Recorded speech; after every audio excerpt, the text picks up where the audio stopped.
চট্টগ্রামের সীতাকুণ্ডের জঙ্গল সলিমপুরে যৌথ বাহিনীর অভিযানে বিপুল পরিমাণ দেশি বিদেশি অস্ত্র ও গুলি উদ্ধার করা হয়েছে বলে জানিয়েছেন রেঞ্জ ডিআইজি।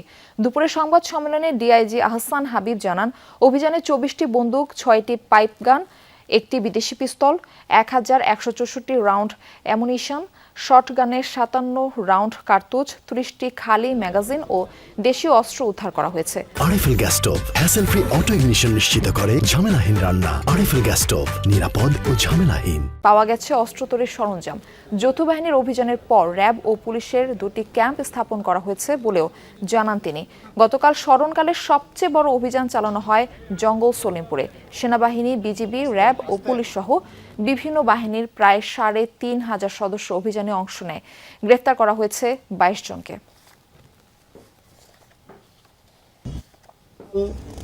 উল্লেখযোগ্য কোনো ব্যক্তিকে পাইনি, কিন্তু যেহেতু আমরা সেখানে আমাদের ডমিনেশন আমরা স্টাবলিশ করতে পেরেছি, আমরা সেখানে যেতে পেরেছি, আমরা আশা করছি যারা বা যে সমস্ত সন্ত্রাসী বিভিন্ন সময় অপরাধ করে সেখানে লুকিয়ে থাকার প্রবণতা ছিল সেটা তারা আর করতে পারবে না।